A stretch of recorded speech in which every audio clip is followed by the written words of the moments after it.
जय हिंद दोस्तों, कैसे हैं आप सभी प्यारे भक्तों को हर हर महादेव। दोस्तों, आज के इस खास और इंफॉर्मेटिव वीडियो में मैं आपको महादेव के 12 ज्योतिर्लिंगों में से एक श्री घृष्णेश्वर ज्योतिर्लिंग में दर्शन और यात्रा की संपूर्ण जानकारी देने वाला हूं। अगर आप भी महादेव जी के दर्शन करने घृष्णेश्वर आने की प्लानिंग बना रहे हैं तो ये वीडियो आपकी बहुत हेल्प करेगा। इस वीडियो में बात करेंगे आप यहाँ तक कैसे पहुँचेंगे, रुकने के लिए होटल या धर्मशाला कहाँ पर लेना चाहिए, यात्रा और दर्शन का सही तरीका क्या है, यहाँ पर दर्शन और घूमने के प्रमुख स्थान कौन से हैं, खाने पीने की कैसी व्यवस्था है और वीडियो के लास्ट में बात करेंगे संपूर्ण बजट की। तो श्री घृष्णेश्वर यात्रा की A to Z complete information के लिए वीडियो को एक बार पूरा जरूर देखें। स्टेप बाय स्टेप आपको सभी जानकारी दी जाएंगी। तो चलिए महादेव जी का नाम लेके शुरू करते हैं आज की इस पावन यात्रा को। दोस्तों, कमेंट बॉक्स में हर हर महादेव जरूर लिखें। दोस्तों, घृष्णेश्वर ज्योतिर्लिंग महाराष्ट्र के छत्रपति संभाजी नगर जिले, जिसका पहले नाम औरंगाबाद था, वहां से 30 किलोमीटर दूर वैरुल गांव में स्थापित है। ये अलौकिक और दिव्य मंदिर भगवान शिव के 12 ज्योतिर्लिंग में से 12वां और अंतिम ज्योतिर्लिंग है। इस अलौकिक मंदिर को घृष्णेश्वर मंदिर के नाम से भी जाना जाता है। यहीं पर विश्वविख्यात एलोरा गुफाएं भी स्थित हैं। पूरे साल ही लाखों भक्त अपनी मनोकामनाओं को लेकर यहाँ पर दर्शन करने आते हैं। तो चलिए बिना किसी देरी के वीडियो में आगे बढ़ते हैं और एकदम शुरू से शुरू करते हैं और जानते हैं आप यहाँ तक कैसे पहुँचेंगे। बात करें ट्रेन की तो यहाँ का नियरेस्ट और well connected railway station Aurangabad है। हर प्रमुख स्टेशन से यहाँ तक डायरेक्ट ट्रेन मिल जाती हैं। रेलवे स्टेशन के बाहर से ही घृष्णेश्वर के लिए ऑटो और टैक्सीज मिल जाती हैं। ऑटो वाले एक साइड का 400 से 500 रुपए चार्ज करते हैं। वहीं राउंड ट्रिप के लिए 700 से 800 रुपए में आपको वहां पर दर्शन कराने के बाद में औरंगाबाद ड्रॉप कर देते हैं। इसके अलावा ऑटो में 20 रुपए देकर आप छत्रपति संभाजी नगर के सेंट्रल बस स्टैंड पर आ जाइए। यहाँ से हर 15 से 20 मिनट में आपको घृष्णेश्वर के लिए बसेस मिल जाती हैं। बस में इस 32 किलोमीटर दूरी के लिए 50 से 60 रुपए का चार्ज करते हैं। बस आपको मंदिर गेट के पास में ही ड्रॉप कर देती हैं। इसके अलावा मुंबई, पुणे और नासिक से भी छत्रपति संभाजी नगर के लिए बसेस मिल जाती हैं। वहां तक आने के बाद में आप आराम से घृष्णेश्वर तक आ सकते हैं। वहीं अगर आपका प्लान फ्लाइट से आने का है तो छत्रपति संभाजी नगर में ही एयरपोर्ट है। इसके अलावा मुंबई और पुणे की भी कनेक्टिविटी बहुत ज़्यादा अच्छी है। या आप चाहें तो अपनी खुद की कार से भी घृष्णेश्वर तक आ सकते हैं। यहाँ पर आपको जगह जगह पार्किंग की फैसिलिटीज मिल जाती हैं। तो चलिए शानदार सफर पूरा करके अब हम लोग पहुंच चुके हैं भगवान शिव के दरबार वैरुल घृष्णेश्वर में। और अब बात करते हैं रुकने के लिए होटल या धर्मशाला कहां पर लेना चाहिए। दोस्तों, यहाँ पर मेन मार्केट के पास में बहुत से होटल, गेस्ट हाउस और धर्मशाला बने हुए हैं। इसके अलावा लक्ष्य विनायक गणपति मंदिर के पास में भी बहुत से होटल, गेस्ट हाउस और धर्मशाला मिल जाते हैं। आप मंदिर के 200 से 300 मीटर रेंज में एक अच्छा सा रूम ले सकते हैं। यहाँ पर धर्मशाला की स्टार्टिंग 400 से 500 रुपए में हो जाती है। वहीं होटल्स की स्टार्टिंग 800 रुपए से हो जाती है। 1000 से 1200 के बजट में आपको एक अच्छा AC रूम मिल जाएगा। वहीं अगर आप यहाँ पर सेम डे आकर दर्शन करने के बाद में वापसी करना चाहते हैं तो यहाँ पर बहुत से गेस्ट हाउस में 100 से 150 रुपए देकर आप फ्रेश होने के बाद में मंदिर में दर्शन करने जा सकते हैं। यहीं पर आप लॉकर में अपना सारा सामान रख सकते हैं। तो चलिए फिर एक अच्छा सा रूम लेने के बाद में अब हम लोग जानते हैं यहाँ पर दर्शन करने का सही तरीका क्या है। दोस्तों, यहाँ पर दूर से ही मंदिर का शिखर दिख जाता है। मंदिर तक जाने के लिए 2 रास्ते हैं, आप किसी भी रास्ते से जा सकते हैं। तो चलिए मार्केट को पार करते हुए अब हम लोग मंदिर के पास में पहुँच चुके हैं। ऐसे तो यहाँ पर नॉर्मल भीड़ होती है, लेकिन सैटरडे, संडे, मंडे इसके अलावा हॉलीडेज पर यहाँ पर भीड़ बढ़ जाती है। अब हम लोग फूल माला और प्रसाद लेकर लाइन में लगकर मंदिर प्रांगण में प्रवेश करेंगे। दोस्तों, यहाँ पर किसी भी तरह का VIP दर्शन नहीं होता है। मंदिर में दर्शन की टाइमिंग की बात करें तो सुबह 5 बजे से रात 9 बजे तक आप दर्शन कर सकते हैं। बीच में दोपहर के टाइम पर 1 घंटे के लिए आरती और श्रृंगार के लिए दर्शन बंद हो जाते हैं। दोस्तों, यहाँ पर पुरुषों को कमर के ऊपर सभी वस्त्र को उतारकर अर्धनग्न होकर मुख्य मंदिर में प्रवेश करना रहता है। तो चलिए महादेव जी का जयकारा लगाते हुए मंदिर के गर्भगृह में प्रवेश करेंगे। श्री घृष्णेश्वर ज्योतिर्लिंग के दर्शन कर आशीर्वाद प्राप्त करेंगे। महादेव आपकी सभी मनोकामनाओं को जरूर पूरा करेंगे। दोस्तों, आप यहाँ पर स्पर्श दर्शन कर सकते हैं, साथ ही मत्था टेक कर आशीर्वाद प्राप्त भी कर सकते हैं। फिर गर्भगृह से बाहर आकर हम लोग मंदिर प्रांगण में आ जाएंगे। दोस्तों, इस अलौकिक मंदिर का उल्लेख शिव पुराण, स्कंद पुराण, रामायण और महाभारत में भी मिलता है। पौराणिक कथाओं के अनुसार घूसमा नाम की एक बहुत बड़ी शिव उपासक थी। वो रोजाना 101 पार्थिव शिवलिंग बनाकर सच्ची श्रद्धा से पूजा करती थी और फिर शिवलिंग को तालाब में विसर्जित कर देती थी। एक दिन ईर्ष्यावश उसकी बहन ने उसके पुत्र को मारकर तालाब में बहा दिया, लेकिन घूसमा उस दिन भी शिव जी के शिवलिंग बनाकर पूजन करती रही और जब तालाब में शिवलिंग को विसर्जित करने पहुंची तब महादेव जी की कृपा से पुत्र जीवित मिला और साथ ही शिव जी प्रकट हुए और घूसमा से मनचाहा आशीर्वाद मांगने को कहा। तब घूसमा ने महादेव जी से प्रार्थना की और कहा, आप सदैव के लिए यहीं पर विराजमान हो जाइए। तभी से इस स्थान पर महादेव कृष्णेश्वर के रूप में विराजमान हैं। दोस्तों, इस दिव्य मंदिर के इतिहास की बात करें तो दिल्ली सल्तनत और मुगलों ने इसको कई बार नष्ट किया, लेकिन हर बार इसका पुनर्निर्माण होता रहा।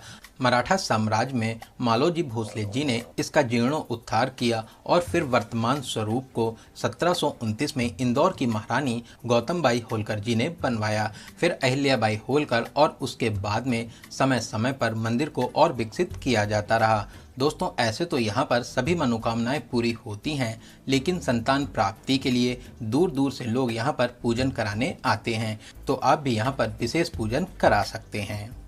तो चलिए महादेव जी के दर्शन करने के बाद में अब हम लोग जानते हैं यहाँ पर दर्शन करने के लिए प्रमुख स्थान कौन कौन से हैं। दोस्तों, यहाँ पर 2 से 3 किलोमीटर रेंज में सभी प्रमुख स्थान हैं। मार्केट के पास से ही आपको शेयरिंग ऑटोज मिल जाते हैं जो 100 रुपये पर पर्सन का चार्ज करते हैं और आपको सभी प्रमुख स्थानों पर दर्शन कराने के बाद में यहीं पर ड्रॉप कर देते हैं। अगर आप रिजर्व ऑटो करना चाहते हैं तो 400 से 500 रुपये का चार्ज करते हैं।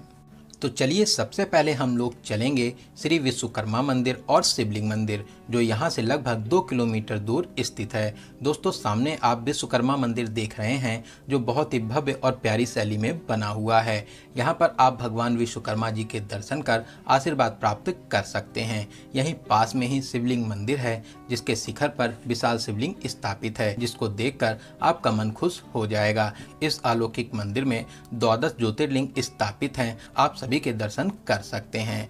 फिर यहाँ पर दर्शन करने के बाद में वापसी करते हुए अब हम लोग चलेंगे लक्ष्य विनायक गणपति मंदिर में दर्शन करने, जो यहाँ से लगभग 1 किलोमीटर दूर स्थित है। दोस्तों, लक्ष्य विनायक मंदिर बहुत ही प्राचीन मंदिर है जो गणेश जी के 51 प्रधान क्षेत्रों में से एक है। यहाँ पर दर्शन करने के विशेष महत्व माने जाते हैं। आप प्रसाद लेकर मंदिर में प्रवेश कर दर्शन आदि कर सकते हैं। दोस्तों, यहाँ से कुछ ही दूरी पर गणेश जी का एक और प्राचीन मंदिर है, आप वहाँ पर भी जाकर दर्शन जरूर करें।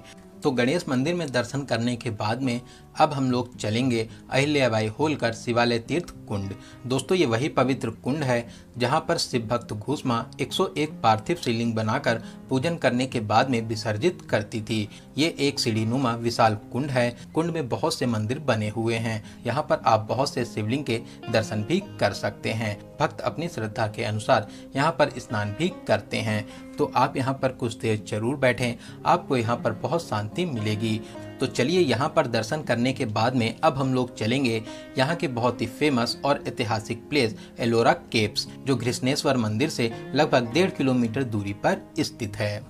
दोस्तों, ये बहुत ही प्राचीन स्थल है। साथ ही साथ इसे 1983 में यूनेस्को द्वारा विश्व धरोहर स्थल में भी शामिल किया गया है। ये स्थल हमारी सांस्कृतिक, धार्मिक और ऐतिहासिक विरासत का शानदार उदाहरण है। दोस्तों, यहाँ पर आपसे 40 रुपए पर पर्सन का एंट्री टिकट भी लगता है। इसके अलावा मंगलवार को ये ऐतिहासिक प्लेस बंद रहता है। आप प्यारे से गार्डन को पार करके मेन कैंपस में आ जाएंगे। सामने ही आपको यहाँ की सबसे महत्वपूर्ण गुफा देखने को मिलेगी, जहाँ पर विश्व प्रसिद्ध कैलाश मंदिर स्थित है। दोस्तों, ये दुनिया का सबसे बड़ा रॉक कट गुफा परिसर है, जिसका निर्माण छठी से 10वीं शताब्दी के बीच में राजपूत वंश के राजाओं के द्वारा कराया गया था।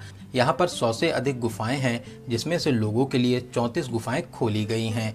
इनमें 1 से 12 तक 12 बौद्ध गुफाएं, 13 से 29 तक 17 हिंदू गुफाएं और 30 से 34 तक 5 जैन गुफाएं हैं। दोस्तों, सभी गुफाओं को चट्टानों को काटकर बनाया गया है। साथ ही साथ देवी देवताओं और बहुत सी आकृतियों को चट्टानों को काटकर तराशा गया है, जिनके नज़ारे देखकर आप आश्चर्यचकित रह जाएंगे। दोस्तों, यहाँ की सबसे महत्वपूर्ण गुफा है गुफा नंबर 16, जहाँ पर विश्वविख्यात कैलाश मंदिर बना हुआ है। दोस्तों, ये विशाल मंदिर एक ही चट्टान को काटकर बनाया गया है, जिसे ऊपर से नीचे की ओर काटते हुए तराशा गया है। ये अलौकिक मंदिर 2 मंजिला है, जिसकी दूसरी मंजिल पर विशाल शिवलिंग स्थापित है। आप यहाँ की शानदार कारीगरी देखकर आश्चर्य में पड़ जाएंगे। आप यहाँ की भव्यता देखकर अपने इतिहास पर बहुत गर्व करेंगे। तो आप यहाँ पर 2 से 3 घंटे घूमने के बाद में फिर यहाँ से वापसी कर सकते हैं। उसके बाद में आप अगर चाहें तो अपने घर के लिए वापसी कर लें, या आपके पास में और ज़्यादा समय है तो आप दौलताबाद किला भी घूमने जा सकते हैं, जो यहाँ से 15 किलोमीटर दूर स्थित है। बहुत से लोग यहाँ आने के बाद में इस किले में भी घूमने जरूर जाते हैं।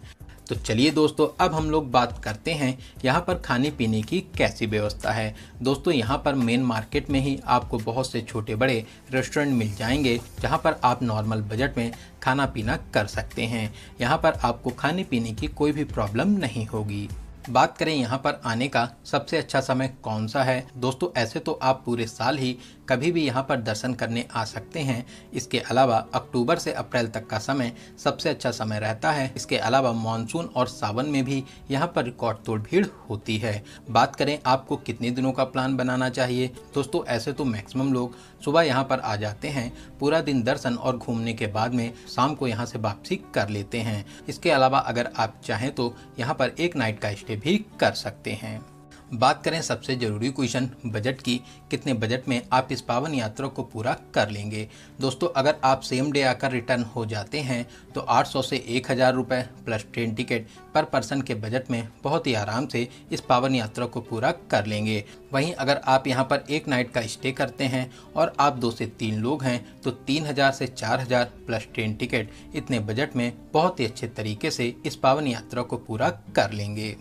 दोस्तों, अगर आप त्र्यंबकेश्वर ज्योतिर्लिंग यात्रा का संपूर्ण जानकारी वाला वीडियो देखना चाहते हैं तो डिस्क्रिप्शन बॉक्स में आपको लिंक मिल जाएगी। इसके अलावा आने वाले दिनों में भीमा शंकर ज्योतिर्लिंग और नासिक यात्रा के संपूर्ण जानकारी वाले वीडियोस आपको मिलेंगे। तो इन वीडियोस को देखने के लिए आप चैनल से जुड़ जाइए। जुड़ने के लिए चैनल को सब्सक्राइब जरूर करें, साथ ही साथ बेल आइकन प्रेस करने के बाद में ऑल नोटिफिकेशन को जरूर क्लिक करें। वहीं अगर आपको वीडियो की जानकारी हेल्पफुल लगी हो तो आप अपने एक लाइक से हमें मोटिवेट जरूर करें। तो दोस्तों, यहाँ पर मैंने आपको कृष्णेश्वर यात्रा से रिलेटेड हर एक छोटी बड़ी जानकारी को बहुत ही अच्छे और सही से देने की पूरी कोशिश की है। अगर फिर भी आपके कोई क्वेश्चन रह जाते हैं तो आप हमें कमेंट के माध्यम से पूछ सकते हैं।